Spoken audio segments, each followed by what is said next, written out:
diploma. So currently I'm doing my master's in early childhood. This is my title of assignment, which is Analysis and Design of Curriculum for Young Children. I'm working as a childhood educator in an international school.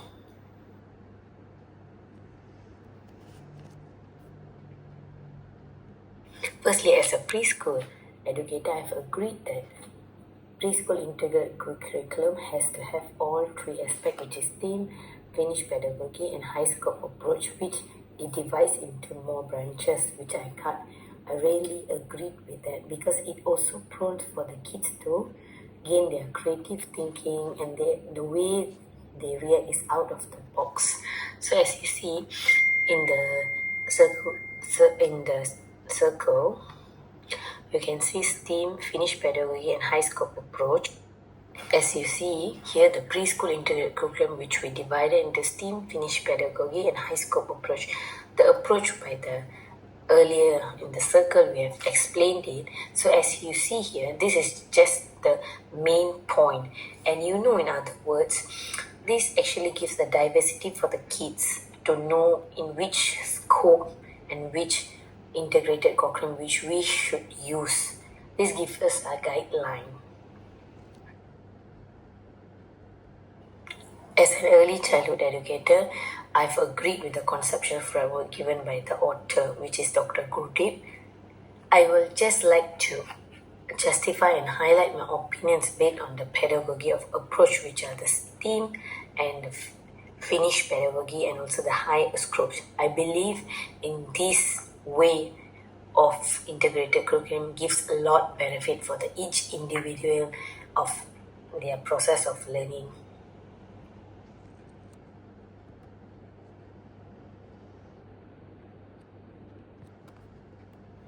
Let's go in detail. Let's go for the STEAM, which stands for Science, Technology, Engineering, Art, and Maths.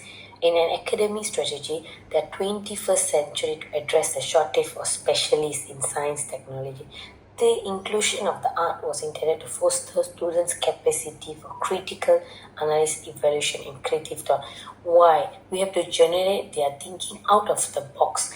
It helps them to develop certain skills, which is not in the book. It's also on hands-on. They create something, they think about it, and how they calculate is all under STEAM approach. And also a big kids' curiosity about the arts and science example is an experiment which you involve. Sometimes if you're going to teach a kid to show a float and a sink project base, so how will you teach them? According to science, you only can show, but if you do in realistic, show with water, with which objects floats and sink. This encourage them an interaction, and lifelong they will keep an education. It will be not in a book written. So it's also they have experiences, and what they have seen, it will take them a long time. It doesn't forget, and they tend to know how it is eventually, and they used it wisely in their education. Let's go into further, which is interdisciplinary. What is that? What do you understand by the word? Actually, it educates students from problems in the real world with an emphasis of a particular theme rather than a particular subject. Enhances their ability to fully use this knowledge. Instruct it to see a topic from multiple angles in order to have true knowledge before resolving. So a kid has a lot of things in their mind which they get easily distracted. So they're going to see a topic more than other. Maybe you're just teaching an example, you are teaching maths, but you are teaching numbers, but they can see the colors, they can see the quantity, they can see it's more or less, they can see the shape, they can see the sides, how is it round, is it sharp, they can see everything. So this way, interdisciplinary educates them in a different world. So they take a particular thing which will show them a real object rather than a particular subject. We don't go based on a particular, today I'm learning maths, so it's only maths, it's only numbers. No. So this way, child knows if it's in one. Doesn't mean it have to be in one topic, but the kids understand overall many things. As you are learning maths, the kid also promotes their language. It helps them talk more than certain words which you didn't imagine in English lesson they might talk. But currently in maths lesson, every development has different areas which they can develop.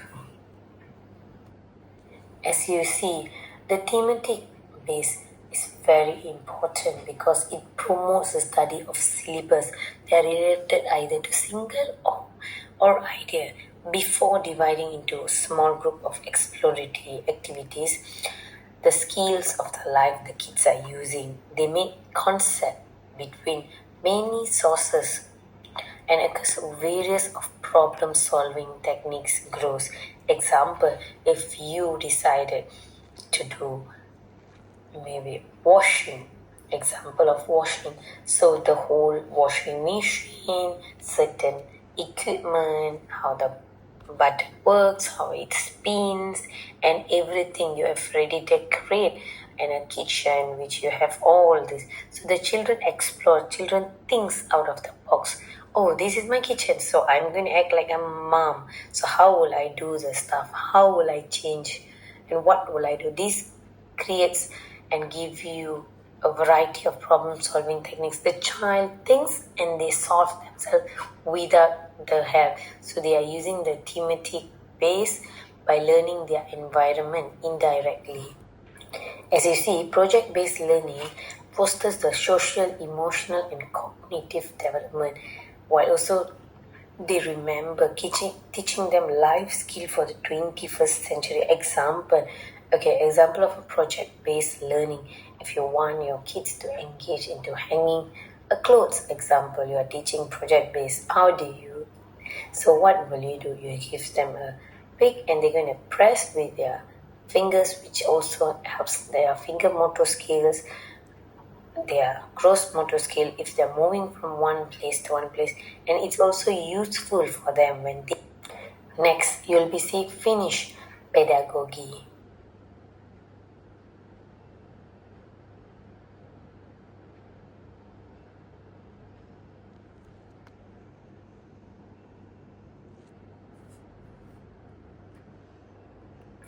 As you see, project-based learning fosters.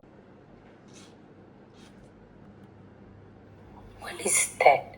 Underwent a curriculum overhaul in 2016 when the Finnish National Agency of Education established new engagement and increased all the education significance and success academic. It is required to students to actively participate in their own. What is transversal skill? Establish communication and self-expression skill, ethnic and universal competency and comprehending how to learn. This involves a lot of skills when you are doing it. Able to apply when they acquire their everyday life, which includes managing their daily life. Example, after a swimming lesson, the kids try to wear their clothes themselves. It also shows a skill. They unbutton and button. So it's a skill which lifelong they need to use it. How about child-centered pedagogy? Children should be empowered to learn when the teacher is serving as facilitator. Each child has unique characteristic. When creating student, some will receive a sleep depression or poor nourishment. We can't tell how the kid is being brought up. Every child is different in their own way. So we, as an educator, what we should do? We should know their background, what makes them improve, what we should do to them to help them develop the skills and generate knowledge. So each child learning preference coping methods should be recognized. So we need to know what should we give resources to the kids, how we can self-centered, what we can do for the learners to be all easy to learn. And how about the diversity in student assessment? All children have equal chance to grow, but when it comes to the student results, they will see the effort and focus on pleading and rather than punishing them.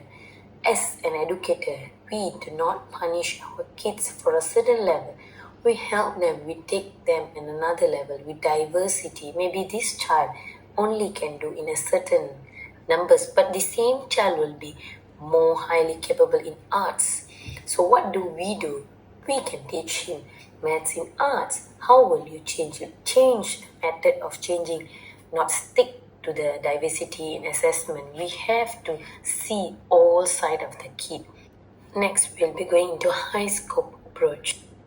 As you see, student-teacher partnership is very important as child-centered teaching where lesson plans and develop need to be active learners and activity involved in preparing. So we need to know if the kid has enough sleep at home or the kid has any problem at home, how it goes. So we know how to react in the class. If the kid necessarily need a rest and he didn't sleep all night, so we have to give an alternative for the kid to rest and then continue the lesson. So it depends on how our relationship is. So the parents are plan to do review PDR learning, encouraged to follow three-part process. They spend time in small group talking with the instructor peers about their plans, undertake BPL and explosion to find the answer. And the integrator has to have the key development indicators in the design of KDI will match to the domain and statement of the behaviors that define the areas of learning. So students write approach social, emotional, physical, health and mental and also literacy. We have many development which should consider it during our planning and also our indicators. When we see a kid, we should know at the last how their development is, how they have been. As we come to the conclusion, I feel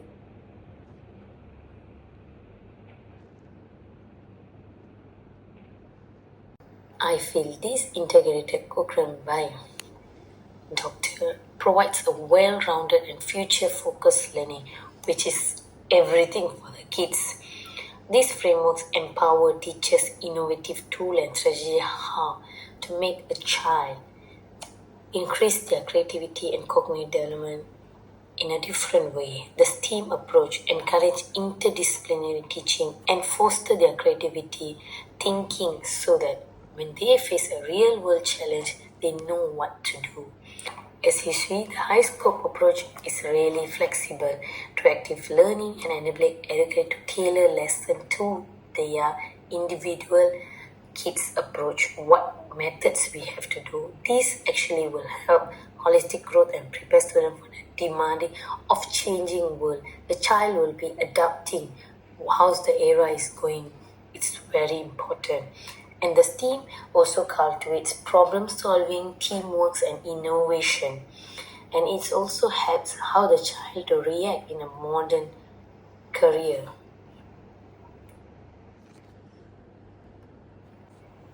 Lastly, Finnish pedagogy promotes well-being, creativity, and also equal learning and intrinsic motivation. And this whole high-scope approach, I think, focus on active learning, development milestone, and enhancing their critical thinking and decision-making and self-confidence of an individual. Together in this curriculum, this approach creates a dynamic, inclusive for the learning environment for a child, and also it balances academic rigor with emotional and social development. By embedding this framework, educators and students will definitely success and have more skills out there to have changes and able to adapt all the changes and create a great life and a successful career. Thank you.